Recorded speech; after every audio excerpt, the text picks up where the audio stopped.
알렙루야. 안녕하세요. 전 알렙TV의 알렙 목사입니다. 오늘 이 시간부터는 이제 공동의회에 대해서 말씀을 드리겠습니다. 우리가 일반적으로 공동의회라고 하면 교회의 최고 의결기관이라고 생각을 합니다. 성도들은 이 점을 생각을 해서 마치 당회를 견제하는 모임이다, 혹은 당회장을 견제할 수 있는 모임이다 라고 생각을 해요.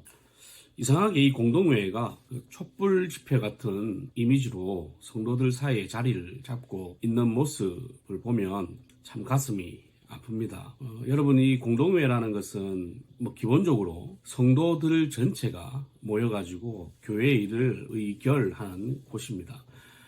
이 공동회는 7위회가 아니에요. 하지만 엄밀히 보면 7위회는 아닐지라도 7위회에 준하는 이 성격도 가지고 있습니다. 이게 오해를 하지 말아야 되는 것은 7위회에 준한다고 해서 7위회의 성격을 가지는 건 아니에요. 하지만 이 직원에 대한 투표를 공동회에서 하기 때문에 우리가 7위회라고는 할 수는 없지만 요즘 한국 교회에서 유행하는 재신임 투표 이런 걸 보면 7위회에서 결정한 것에 대한 최종적인 판단을 받는 것 정도로 이해를 하시면 되겠습니다. 하지만 원래 공동의회라고 하는 것은 그런 의미의 모임이 아니에요. 우선 여러분이 아셔야 되는 것은 이 공동의회라는 것은 교인들이 다 모여가지고 함께 의결하는 곳이다. 그럼 의결하는 내용은 또 정해져 있습니다.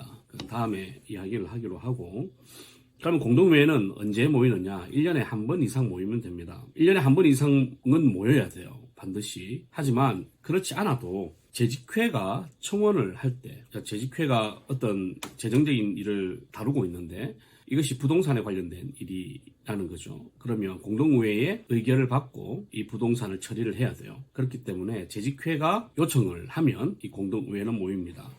그리고 무흠 세례 교인 3분의 1 이상이 청원을 해야 돼요. 이런 경우는 거의 없죠. 작은 교회 아니면 큰 교회에서는 거의 불가능합니다. 10,000명이 3분의 1이 어떻게 모여요, 그죠? 그러니까 거의 불가능하고, 중요한 것은 세례 교인의 3분의 1이 아니에요. 무흠 세례 교인의 3분의 1입니다. 그리고 또 하나 상회의 지시가 있을 때입니다. 예를 들면 노회가 개교회에 공동의회를 소집하라라고 이야기하면 모여야 돼요.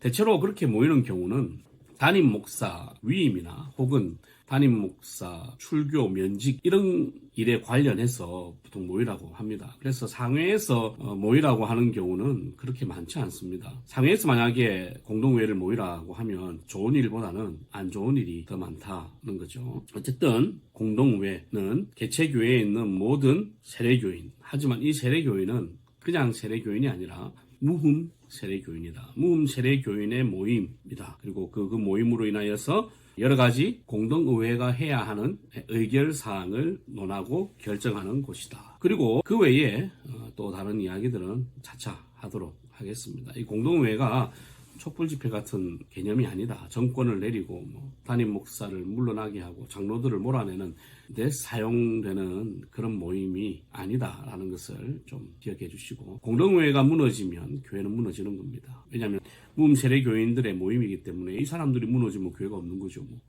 무너지는 거죠. 그러니까 여러분들이 이 공동의회를 이해하고 신앙생활 하셨으면 좋겠습니다.